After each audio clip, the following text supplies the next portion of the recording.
Sukabumi yang dihadiri. Manasol itu sudah 3,9%. Itu sangat bagus sekali dari yang normalnya itu hanya 5%. Itu satu hal ya.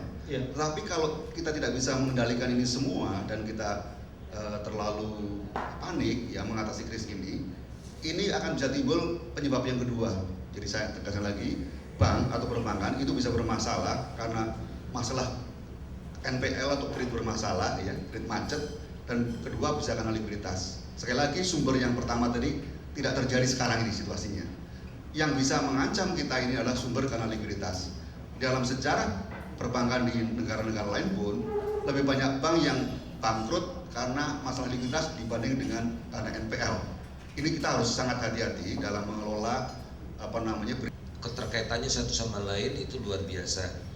Nah, sektor keuangan inilah yang menjadi alat bagi Amerika untuk mempertahankan dan terus-menerus melakukan hidup yang boros. Jadi Anda bisa bayangkan, utang Amerika, pemerintahnya, swasta, dan private itu sudah mencapai 245% dari GDP-nya sendiri. Akibat dari apa itu tadi? Utang yang dianak pinakan itu 245%. Jadi totalnya kira-kira 25 triliun dolar. 25 triliun dolar. Berapa rupiah itu Bang ya? GDP kita itu 0,4 triliun. Point of reference yang sama. Jangan sampai masalah ini didramatisir, apalagi dipolitisasi untuk tujuan tertentu. Sebab saya kira memang betul bahwa ada perbedaan antara krisis dulu dengan yang kita hadapi sekarang. Dan karena begini, kalau ini kita panik, ini malah semua hancur. Itu aja yang saya kira ini ingin ditegaskan. Yang semestinya tidak perlu terjadi demikian, karena kita tidak persis seperti dulu.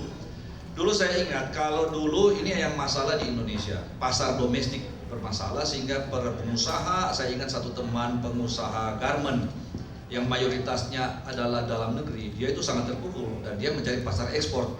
Sebaliknya dulu kita yang mengekspor itu sangat mudah dan sangat menguntungkan karena waktu itu nilai rupiah sangat rendah, 15 sampai 17 ribu, sehingga akan menguntungkan ekspor. Melindungi pasar domestik, bahwa jangan sampai pasar kita kalau kita lihat di pusat-pusat perbelanjaan, mayoritas barang itu. Juni 2008 ini loan to deposit ratio ini ya, perbandingan antara kredit dengan dana yang ditarik dari masyarakat itu sudah lebih dari 70%. Artinya karena begitu krisis waktu itu, pertama kali diselamatkan di berbagai negara itu adalah perbankannya, sektor keuangannya.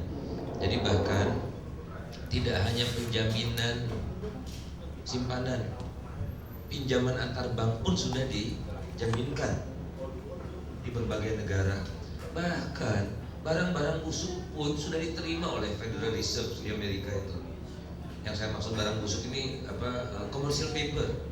Pokoknya udah deh, untuk building confidence bahwa perbankan akan dijaga all out. Nah, di Indonesia kelihatannya sangat lambat ya reaksinya. Saya berharap tidak menunggu kelihatan dengan kasat mata baru pemerintah mengambil action. Nah, kalau saya lihat di sini prioritinya kurang. Setahu saya tidak ada satu negara pun di dunia ini yang menyelamatkan pasar modalnya, nggak ada. Intervensi jebret taruh uang di pasar saham nggak ada. Kita malah fokus ke Kita pasar itu yang modal pertama kita. kali. Bukankah apa yang terjadi dalam bursa efek Indonesia bisa berpengaruh besar terhadap Kalaupun bursa efek bangkrut, no problem at all. Dibandingkan dengan kalau perbankannya hancur. Oh iya, tentu. Karena yang main di bursa efek itu 0,5% dari penduduk.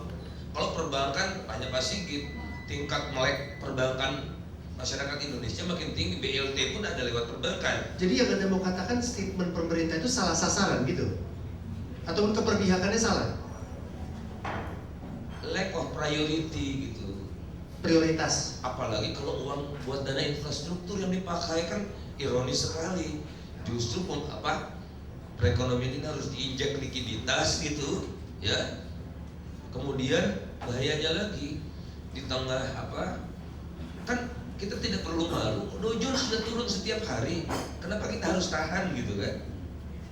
Nah ini apalagi pemerintah sudah berjanji, misalnya saya akan buka bursa saham hari Jumat pagi, enggak dibuka. Nah ini yang sebetulnya yang panik rakyat. Mudah-mudahan kalau saya lihat enggak panik lah, pemerintahnya sendiri ya, bukan panik loh menurut saya pemerintah, tapi Pak masih nggak pede, tidak percaya diri. Nah, tunjukkan kepada rakyat bahwa pemerintah itu percaya diri, bisa mengontrol keadaan dengan konsistensi itu tadi.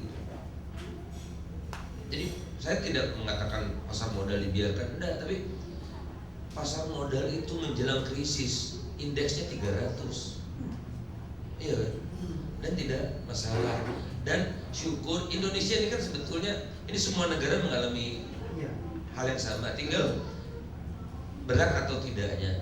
Nah Indonesia ini tidak cukup berat dampaknya dibandingkan Singapura misalnya. Orang Singapura kan link sektor keuangannya sama Amerika tinggi. Betul. Nah kalau Indonesia tidak.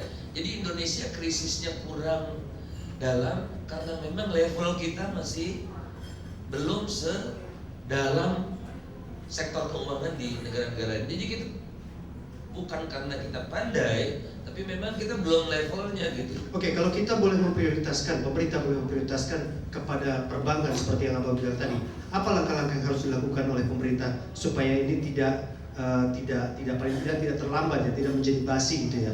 Pertama, pemerintah secara aktif atau Bank Indonesia secara aktif membantu bank-bank yang kekurangan likuiditas. Bank-bank ini kekurangan likuiditas bukan karena jelek, sudah terkonsolidasi bank-bank ini secara return on asset-nya bagus, return on equity, net interest margin, semualah tadi Pak Sigit juga telah sampaikan CAR-nya juga ya Pak ya, semua bagus dan tertinggi di antara negara-negara tetangga. Jadi sudah terkonsolidasi. Nah tapi gara-gara pemerintah sendiri, pemerintah kan tarik dana dari masyarakat dalam bentuk pajak. Nah pajak-pajak ini kan digunakan untuk membiayai pembangunan. Nah pembiayaan pembangunannya seret. Jadi uang pemerintah yang dari rakyat itu numpuk di BI. Jadi yang bikin masalah likuiditas ketat ya pemerintah sendiri gitu. Kemudian Oke, sorry saya potong, seret karena disbursementnya lamban. Walaupun mulai Oktober ini baru, tapi kan udah terpentok baru semua sadar gitu kan. Dan ini sudah bertahun-tahun seperti itu. Jadi tingkat disbursementnya baru 54% sampai bulan Oktober.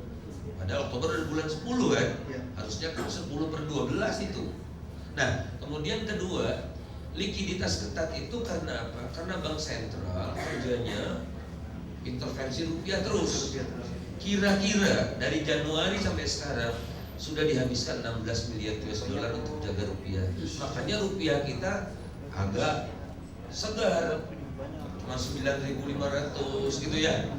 Korea memang prioritasnya itu sepertinya kan pemerintah. Oke, karena untuk jaga inflasi dan sebagainya. Tapi kan ada cost-nya. Nah bayangkan 16 miliar US dollar ditambah pemerintah ambil dana dari masyarakat. Nah jadi banknya kekurangan likuiditas karena pengusaha-pengusaha yang dapat proyek belum bisa setor uangnya ke bank kan. Nah bank-bank yang kekurangan likuiditas karena itu didatangi oleh pemerintah.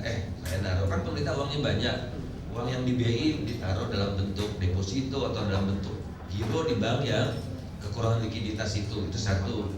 Kemudian kedua, dari segi penjaminan saya rasa sudah sepantasnya dinaikkan untuk temporary. Jadi di negara-negara lain juga bukan penjaminan permanen yang dinaikkan, tapi untuk kurun waktu tertentu penjaminan dinaikkan menjadi, kalau sekarang 100 juta rupiah, menurut saya tidak ada salahnya sampai ke 1 miliar, bahkan sampai 5 miliar sekalipun. Nah, teman-teman DPR barangkali nanti marah, orang-orang kaya ini. Tapi orang-orang kaya ini yang bisa create problem kalau mereka marah gitu, kalau mereka resah gitu. Jadi bukan persoalan kaya miskin ini, tapi building confidence di sektor perbankan. Itu dua yang pertama yang menurut selalu dia melihat salah satu. Saya mau dengar dari seorang pengusaha ya, apa yang di